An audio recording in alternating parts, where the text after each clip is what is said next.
Hi, child development students. I just want to share with you a little bit about the pictures that are in the hallway. So here are the different pictures, and when you look at the pictures, when you walk down the hall, you'll be able to see different children in the pictures. If they are younger children, they are from play school, just like you were in, that you're going to have, and you'll be able to see them. Many of them also have older children in them, which would be the preschool. As you walk down the hallway, you will come to an observation room. This is our observation room, and this is where parents will sit and watch you interacting with the children. And so you need to be prepared that there might be someone watching you at any time. When you walk in, this is what you'll see. So this is what the room looks like. And we'll kind of look at everything else. When you come in, you are expected to be engaged with the class as soon as the bell rings. So even before children come in, there will be things to do. Setting up chairs, starting music, and doing all kinds of things. When the children leave and class hasn't stopped yet, you'll be doing putting chairs up and getting things ready and clean, putting toys away, etc. While the children are present, you're going to be interacting with them and getting to know them. You're going to be friendly and kind and patient with them, and respectful, obviously. You'll be expected to perform your work in very professional ways, not interacting, being loud and disrespectful, using crude words or anything like that. Obviously, we're working with very young children. In addition, you should be enthusiastic. You should want to be in here. Isn't this a lot better than grading papers or doing a PowerPoint or something like that? So you're a role model, and children will want to mimic you. So be enthusiastic and excited to be here. Okay, we're going to go inside now and take a closer look. Okay, when you enter the room, you are going to, the first thing you're going to do is you are going to go in this cabinet over here, or this storage room over here, and we'll talk about that and show you that in just a moment. Then you will, then we have our reading corner, and notice there's a rocking chair there. The only reason you should be sitting in that rocking chair is if you have a child on your lap, reading to them, or rocking them because they're sad or something like that. There should be no other reason for you to be sitting in that rocking chair. It is not a place to go and say, hey, look what everybody else is doing. If someone is in the rocking chair, you're welcome to just sit on the stairs, and you can kind of see the stairs. Let me see if I can get the stairs to show up. There are stairs, and you can be sitting in that chair area as well. Then we move around, and we have a chalkboard. Children love to play on the chalkboard. Then we have, this is our craft table. We always have something set up here. It might be Play-Doh. Play-Doh is very popular. We usually have Play-Doh there. We also have a craft for the day that goes with a theme. And so this is what happens at this chair area. During fourth period, this is one of the areas that we will eat lunch at. And so we play for a little while, and then they eat lunch, and then they will they kind of eat until you guys leave. Behind this table is our car area, our mobility table. And so we have cars and trucks and airplanes and boats and There's cubbies that have little people in them and other things like that. Then over to this side is the cubbies. Each child will be assigned a cubby, and their name will be on the left side. Our preschool will be on the right side, so always look on the left side for their name. Above there's some puzzles, and that you can see right up there. And then there's the music station where we can have music going. We always have music going in the background unless we're singing as part of class. Then we have our sink area to clean up after some type of activity. We will,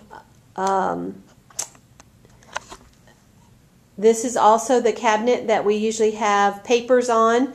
We'll talk about the papers that you'll have to fill out each time. But this is one of the areas you can wash your hands in, and we'll talk about that in a minute too. This long storage cabinet here has a lot of supplies that we use. So if we're going to paint or something like that, that's what will be in those cabinets as well. Then we go over to what's called the manipulative area. And we have a train table. We have it pushed up right now because we're not using it currently, but we use it a lot in play school. You can also see the observation mirrors. Now the observation area is a one-way area, and they can see us, but we can't see them. And so please don't go stand at the mirrors and think you're going to fix your hair, because somebody might be on the other side looking at you and going, what is she doing, or what is he doing? But over here we have the blocks. We have probably their favorite thing is the cardboard blocks over to the right. They love those. But we have magnets that they can actually magnetize on the file cabinet that's on the left side. We have linking logs, we have phone blocks, we have alphabet blocks, all kinds of stuff over in this area.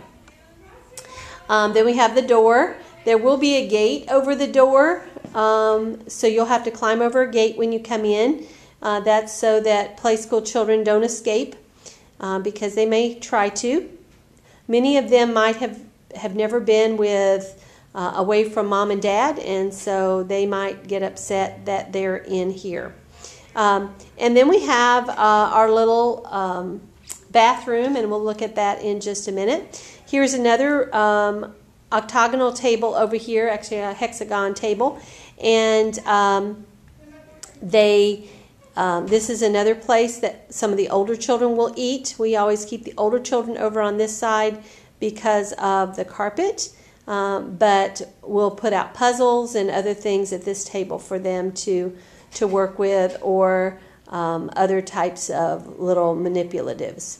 And then we have some cars and some other things. I'm going to move the camera just a little bit over here so that you can see we have a tool workshop there. We have a Lego table where they can play Legos. Sometimes we move that out in the middle a little bit.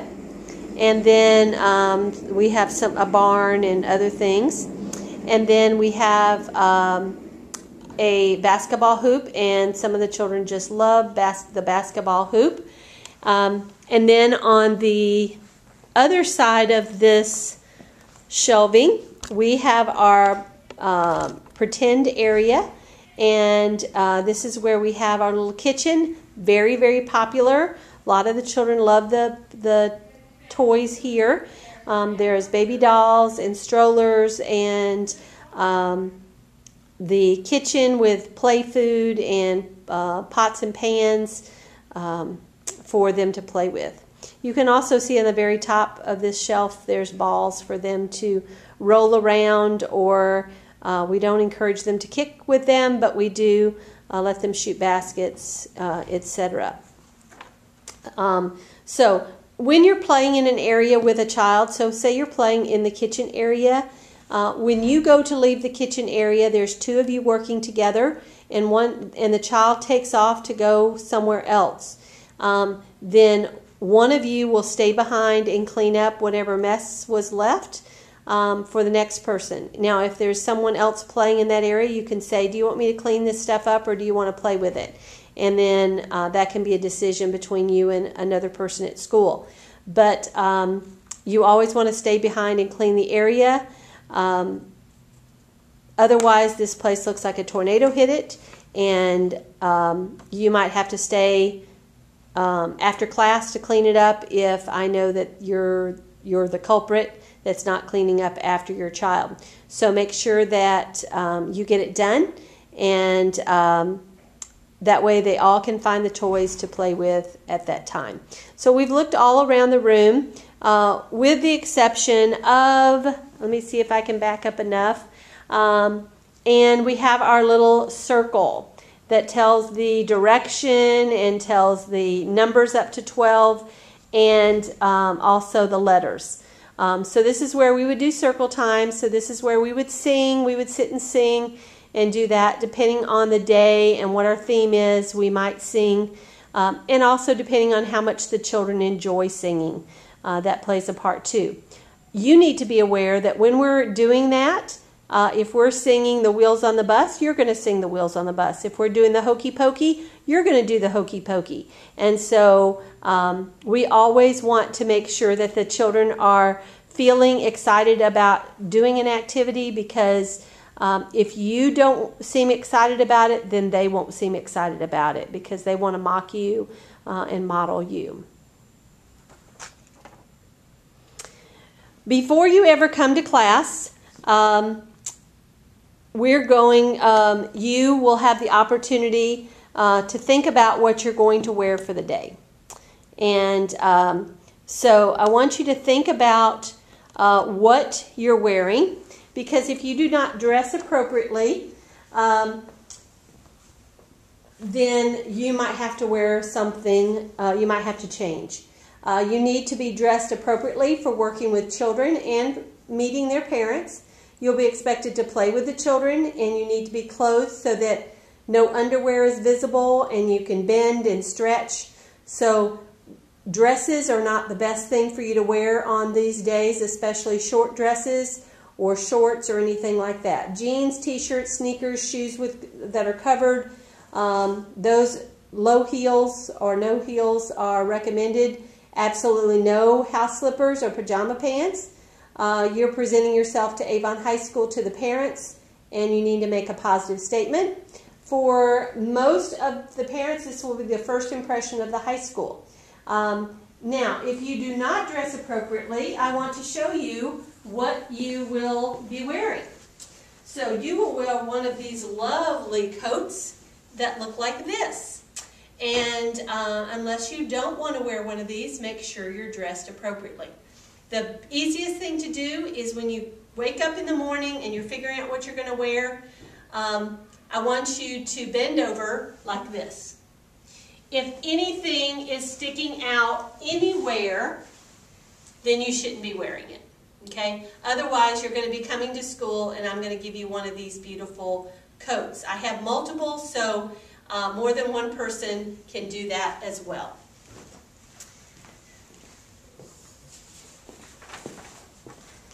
Hopefully there's no questions about that, but you can ask about it later.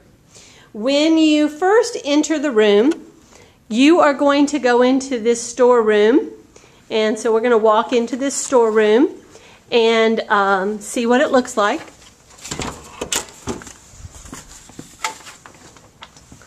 Okay, it's got a lot of stuff around, but you'll notice there are little pegs for your backpacks.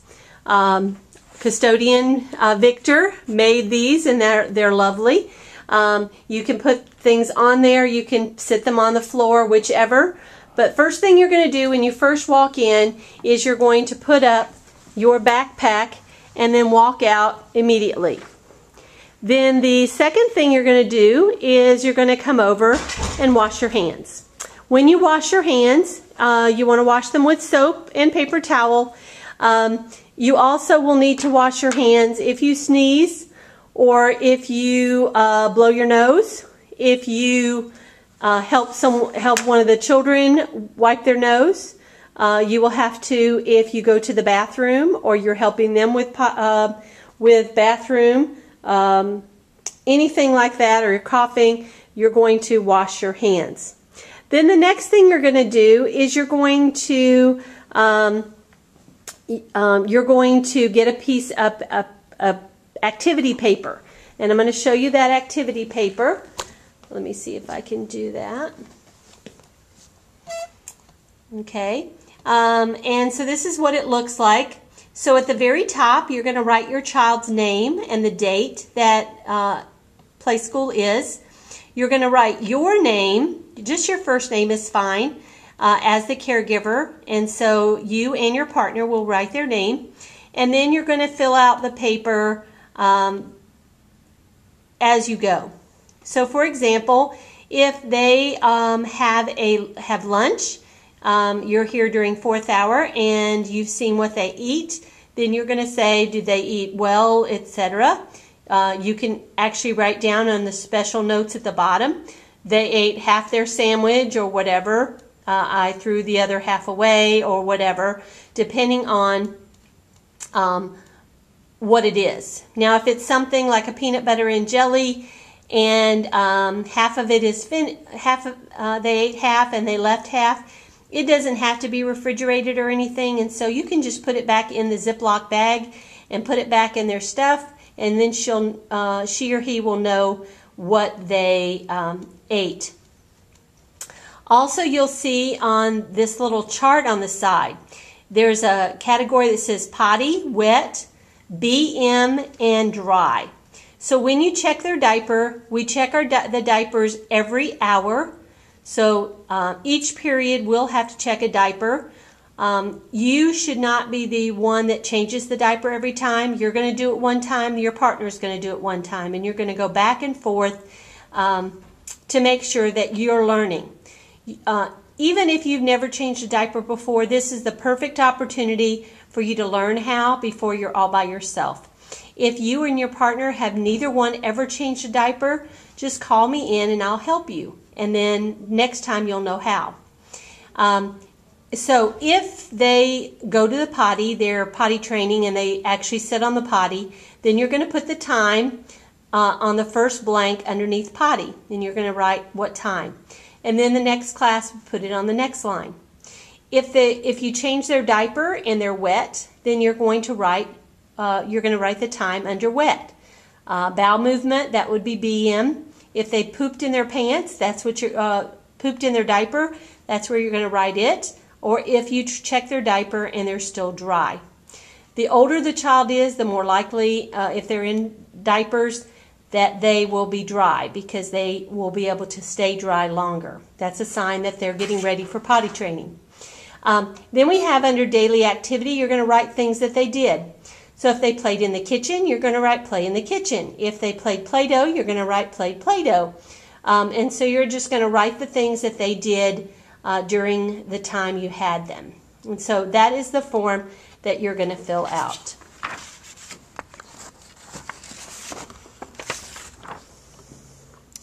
Okay.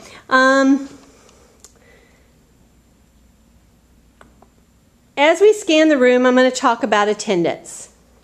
So even if you have an excused absence, your grade will be affected. You will need to do a makeup assignment. The makeup assignment is found on Schoology under the Child Care Lab folder. It's a yellow folder in your Schoology. And you're going to do this, and it has to be turned in before your next lab. The makeup assignment is on Schoology. You can only make up the assignment for one absence. If you have more than one absence on days of play school, you will get zeros for the others because this is a participation grade. And I cannot give you a grade if you don't participate. So I'm nice enough, out of 5 days that you're going to be in here, you need to make sure that you're here on lab days. If you are unexcused, you will get a 0 for the lab, and you will not be able to make it up.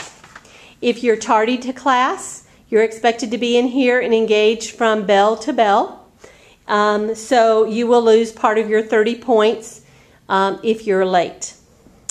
If you're dressed inappropriately, you will also lose points. So make sure you're dressed appropriately. We're not asking for any special clothes, just jeans and a t-shirt, sneakers, that kind of thing.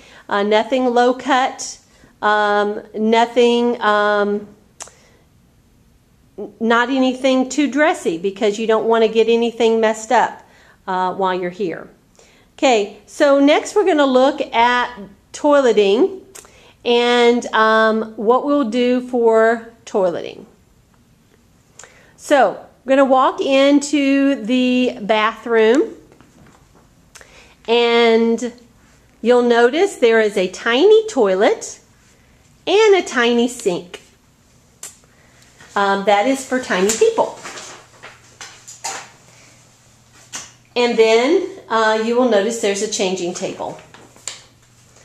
Okay, and I'm going to try to back it up some so that I can show you as best I can about what you're going to do.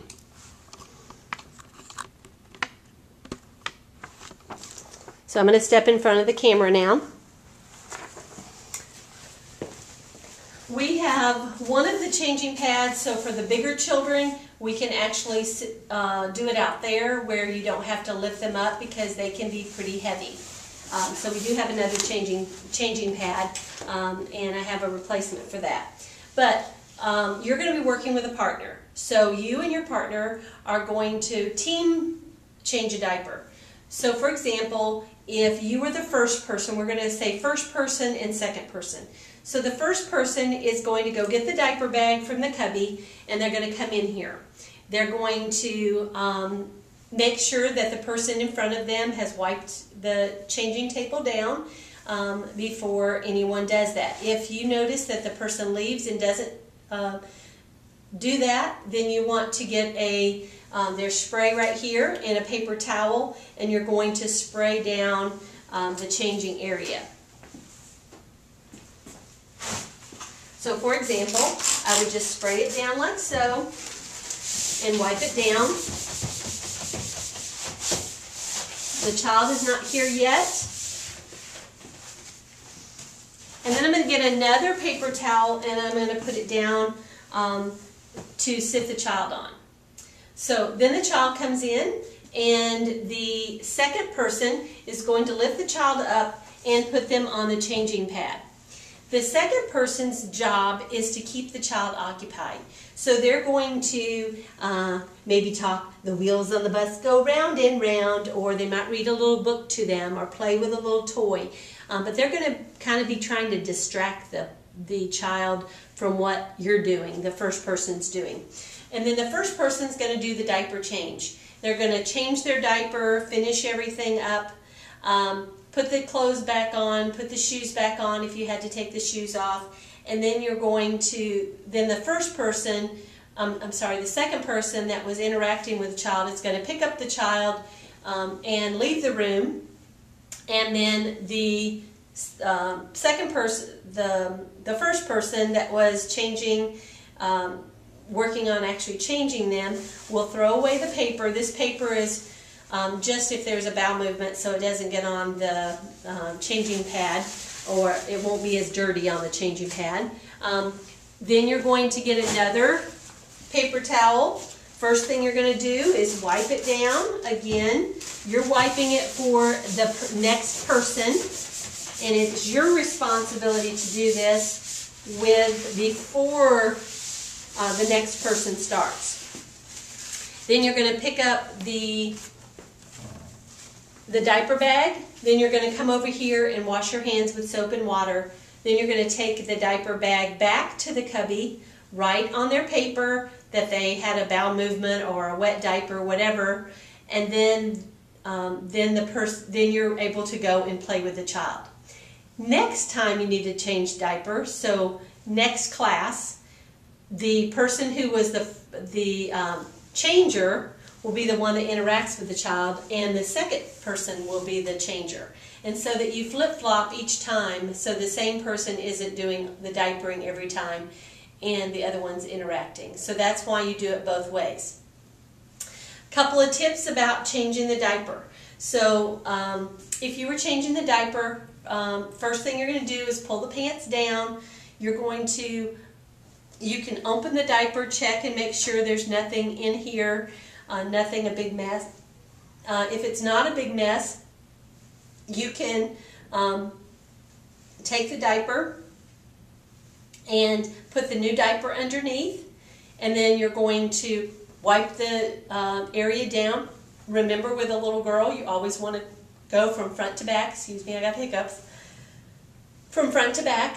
If it's a little boy, you want to make sure you lift up the scrotum to wipe underneath there, especially if it's a bowel movement, and pick up the penis and wipe around that as well. Then you're going to, you have taken the old diaper out now, fold the old diaper up, you're going to attach the new diaper, you're going to hold it down, put one tab and the other tab, make sure the diaper is centered there, and then you're going to make sure the little ruffles are out so it doesn't leak on you later, and then pull the pants up and then finish dressing the child, and you're all done.